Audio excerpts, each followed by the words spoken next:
একবার আমার সব সাধনা করার খুব শখ হয়েছিল। এক বুড়িমার দৌলতে সব সাধনার হাতে খড়ি হয়ে গিয়েছিল। মৃতদেহকে নড়াতে তো পেরেছিলাম, কিন্তু পরে ভয়ে সেখান থেকে পালিয়ে যাই।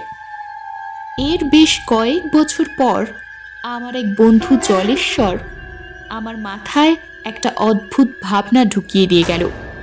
আমি যদি মৃতদেহকে নড়াতে পারি, তাহলে হাড়গোড় নিয়ে তাতে প্রাণ সঞ্চারও করতে পারি। তখনই মনস্থির করে ফেললাম, এই এক্সপেরিমেন্টটা আমায় করতেই হবে। আর এই বাড়িরই একতলার ঘর এই কাজে যথেষ্ট উপযুক্ত হবে। এ কথা মনে হতেই ভাবলাম, হাড়গোড় জোগাড় করা যদি সম্ভব নাই হয়, একটা কঙ্কাল জোগাড় করে দেখা যাক।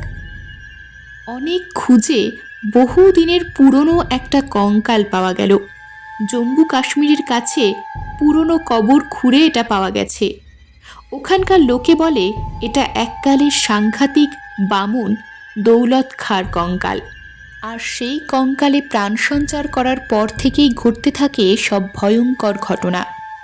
আর সেই সমস্ত ঘটনা জানতে হলে নিচের লিঙ্কে ক্লিক করুন।